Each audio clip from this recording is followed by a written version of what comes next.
इस वीडियो में हम लोग जानेंगे कि ये क्लाइमेट रेजिलिएंट फार्मिंग क्या है, ठीक है, और ये अभी न्यूज़ में क्यों है, ठीक है। तो standing committee on agriculture, animal husbandry and food processing ने प्रेजेंट किया है एक रिपोर्ट जिसका नाम है promotion of climate resilient farming report, ठीक है। इसको किसने लिया लाया है? Standing committee on agriculture, animal husbandry and food processing, ठीक है। अब ये जो है, ये वाला जो चीज़ है ना, अब इसमें की हाईलाइट क्या है इस रिपोर्ट का? पहला चीज ये है कि जो क्लाइमेट चेंज हो रहा है इंडिया में उसके बारे में बताया कि भाई जो टेम्परेचर है वो इंक्रीज हो रहा है, लगभग 0.7 डिग्री सेल्सियस बढ़ गया है 1901 से लेके 2008 के बीच में, ठीक है। जो इंडियन ओशियन है वो गर्म हो रहा है कि भाई जो एवरेज सी सरफेस टेम्परेचर है वो इंक्रीज हो गया 1 डिग्री सेल्सियस, ठीक है। कब से कब तक? 1951 से लेके 2015 के बीच में जो एवरेज सी सरफेस टेम्परेचर है वो 1 डिग्री सेल्सियस बढ़ गया है, ठीक है। ग्लोबली देखा जाए तो 0.7 डिग्री सेल्सियस बढ़ा है, ठीक है। चेंजेस इन रेनफॉल हो रहा है इंडिया में, भाई एक्सपीरियंस किया जा रहा है कि जो 6% डिक्लाइन हो गया है बिटवीन 1951 से लेके 2015 के बीच में, ठीक है। और इसमें भी ये नोटिस किया गया कि जो इंडो गैंगेटिक प्लेन है और वेस्टर्न घाट का रीजन है वहां पे डिक्लाइन ज्यादा हुआ है ना, ठीक है। साथ ही साथ ड्रॉट जो है वो इंक्रीज हो गया है, ठीक है। कि जो आपका सेंट्रल इंडिया है, साउथ वेस्ट कोस्ट है, सदर्न पेनिनसुला है और जो नॉर्थ ईस्ट रीजन है उस जगह में जो ड्रॉट का कंडीशन है वो बढ़ता जा रहा है, ठीक है। ये इस रिपोर्ट में बताया गया है, ठीक है। साथ ही साथ इसमें एक और चीज को लेकर कवर किया है, impact of climate change on Indian agriculture, कि भाई एग्रीकल्चर, इंडियन जो एग्रीकल्चर है उस पर क्या इम्पैक्ट हो रहा है क्लाइमेट चेंज का। कि भाई जैसे आपका जो राइस है, वीट है, खरीफ मेज है, जो 2050 तक प्रोजेक्ट किया जा रहा है कि इन सब चीज़ों में डिक्लाइन आएगा, ठीक है। वैसे ही साथ साथ जो अदर क्रॉप्स है जैसे चीक पिया हो गया, कॉटन हो गया, पिजन पी हो गया, ठीक है, ये सब में भी कहीं ना कहीं क्या बोलते हैं, रिड्यूस होगा, है ना।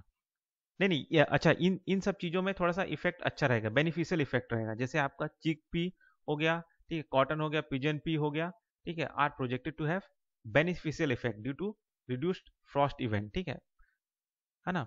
तो ये जो क्लाइमेट इवेंट होगा, जो क्लाइमेट चेंज हो रहा है उसका इम्पैक्ट क्या क्या हो रहा है इंडियन एग्रीकल्चर पे, कि भाई आपका जो राइस, वीट और खरीफ मेज है इसमें एक तरह से डिक्लाइन होगा, लेकिन वही चीज जो चिक पिया और कॉटन पिजन पी जो है उसमें अच्छा इफेक्ट होगा, ठीक है, इस क्लाइमेट चेंज का, ये कहा जा रहा है, ठीक है। हॉर्टिकल्चर में क्या हो रहा है कि भाई एक तरह से जो क्रॉप जोन, जो एप्पल का जो क्रॉप जोन है वो कहीं ना कहीं शिफ्ट हो रहा है, कि भाई जिस जोन में एप्पल होता था वो जोन कहीं ना कहीं धीरे धीरे खसक रहा है, ठीक है। फ्लडिंग हो रहा है जिससे टैमेटो और ओनियन कल्टीवेशन इफेक्ट हो रहा है। लाइव स्टॉक में क्या हो रहा है कि भाई एनुअल लॉस हो रहा है मिल्क का, ठीक है। क्यों? क्योंकि कैटल, बेफेलो, इनमें जो हीट स्ट्रेस आ रहा है इसकी वजह से जो एनुअल मिल्क लॉस है वो हो रहा है, ठीक है, जो कि लगभग है 1.8 से 2 मिलियन टन तक का, ठीक है, इतना लॉस हो जा रहा है, ठीक है। फिशरीज में भी लॉस हो रहा है कि भाई जैसे अगर आप आईपीसीसी का जो रिपोर्ट है उसके हिसाब से देखा जाए तो जो सी सरफेस टेम्परेचर इंक्रीज होने की वजह से जो प्लैंकटन कंसंट्रेशन है वो कम हो रहा है। अब जब प्लैंकटन कम होंगे तो जाहिर सा बात है जो नेगेटिव इम्पैक्ट है अदर पॉपुलेशन पे, फिश लार्वा, एडल्ट फिश पे, उस पर भी इसका इम्पैक्ट पड़ेगा, ठीक है। तो ये प्रॉब्लम आ रहा है, ठीक है।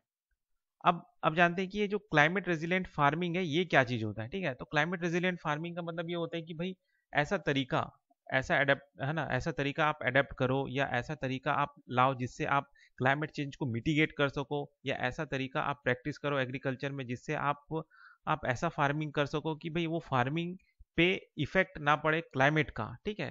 तो इस तरह का जो फार्मिंग होता है उसे हम कहते हैं क्लाइमेट रेजिलिएंट फार्मिंग, ठीक है।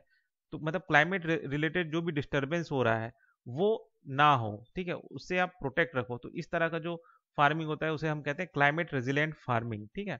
अब इसमें करते क्या है कि भाई आप जुडिशियस और इम्प्रूव मैनेजमेंट करते हैं नेचर रिसोर्सेज का, जैसे कि नेचर रिसोर्सेज क्या चीज, लैंड, वाटर, सॉइल या जेनेटिक रिसोर्सेज, ठीक है। कि भाई आप उसको इस तरीके से यूज करो कि भाई उसमें जो फसल हो रहा है वो आसानी से अच्छे से उग सके और उस पर क्लाइमेट का कोई असर ना पड़े, ठीक है। ठीक है, क्लाइमेट कैसे भी रहे हम अपना जो खाना है अच्छे से उगा लें, ठीक है। तो इस तरह का जो फार्मिंग हो रहा है उसे हम कहते हैं क्लाइमेट रेजिलिएंट फार्मिंग, ठीक है। ठीक है, अब इससे होगा क्या भाई, इससे आपका जो हंगर, पॉवर्टी, वो सब कम होगा, ठीक है। इस प्रैक्टिस से कहीं ना कहीं हम सस्टेनेबल एग्रीकल्चर प्रोडक्शन भी करेंगे, लोकल लेवल पे भी और ग्लोबल लेवल पे भी, ठीक है। अब इसको लेके क्या क्या चैलेंजेस आ रहे हैं कि भाई पहला चीज तो ये है कि स्किल इशू है, कि भाई इसको करने के लिए भाई ऐसा फार्मिंग करने के लिए, क्लाइमेट रेजिलिएंट फार्मिंग करने के लिए लोगों के पास नॉलेज नहीं है, स्ट्रक्चरल इशू है, ठीक है। साथ ही साथ इसका जो बेनिफिट है इसमें थोड़ा सा टाइम लगेगा, ठीक है, तो उतना समय भी लोगों के पास नहीं है।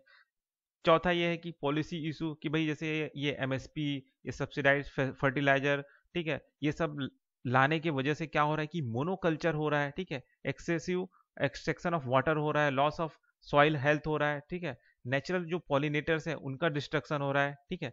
तो इस ये सब जो पॉलिसी है उसको चेंज किया जाए, ठीक है। अब जैसे एमएसपी लाने से क्या हो रहा है कि भाई लोग सिर्फ चावल ही चावल उगा रहे हैं, तो इससे मोनोकल्चर हो गया, ठीक है। सब्सिडाइज फर्टिलाइजर की वजह से क्या हो रहा है कि ज़्यादा फर्टिलाइजर यूज़ करने की वजह से आपका सॉइल का हेल्थ खराब हो गया, ठीक है। ज़्यादा राइस उगाने की वजह से, क्योंकि राइस जो है पानी ज़्यादा लेता है, तो उससे ज़्यादा पानी का लॉस हो रहा है, ठीक है। दवाई ज़्यादा छिड़क रहे हैं तो जो नेचुरल पॉलिनेटर्स है वो भी खराब है। तो इस तरह से जो जो पॉलिसी है उसको भी थोड़ा सा सुधारे। तो ये जो सारे चीज है, ये सारे क्या चैलेंजेस है अभी, है ना। तो आगे क्या करना चाहिए, तो भाई पहला चीज तो ये करना चाहिए कि भाई सिंगल नोडल एजेंसी बनाए नेशनल लेवल पे, जो सिंगल अथॉरिटी रहे नेशनल लेवल पे, जो एग्रीकल्चर पे क्लाइमेट चेंज का क्या इफेक्ट पड़ रहा है उससे रिलेटेड इश्यूज को ध्यान दे और उसको हैंडल करे, ठीक है। अलग अलग बॉडी ना बनाए, सिंगल बॉडी बनाए, ठीक है। और स्ट्रेटेजीज क्या क्या है कि भाई आप टेक्नोलॉजी का इस्तेमाल करें, ठीक है। हीट टॉलरेंट जो वैरायटीज के जो क्या बोलते हैं सीड्स होते हैं उसका इस्तेमाल करें, कि भाई जो क्लाइमेट रेजिलिएंट हो, ठीक है, ऐसे बीज लगाओ जो कि कम पानी में ही उग जाए, क्लाइमेट का उस पर ज़्यादा असर ना पड़े, ठीक है। जो लाइव स्टॉक मैनेजमेंट है उसको बेटर करें, ठीक है, उनके डाइट को थोड़ा सा मॉडिफाई करें, ठीक, वाटर मैनेजमेंट को इम्प्रूव करें, तो है ना। और साथ ही साथ जो अवेयरनेस है पंचायत लेवल पे उसको भी बढ़ाएं, ठीक है। तो ये सारे जो चीज़ हैं ये आगे करना चाहिए, जिससे आप क्लाइमेट रेजिलिएंट फार्मिंग करेंगे, जिससे जो हमारा जो फूड सिक्योरिटी है वो आगे चल के और ज़्यादा इम्प्रूव होगा, ठीक है। तो ये हो गया आपका क्लाइमेट रेजिलिएंट फार्मिंग, ठीक। तो बस इस टॉपिक में इतना ही, फिर मिलते हैं नेक्स्ट वीडियो में।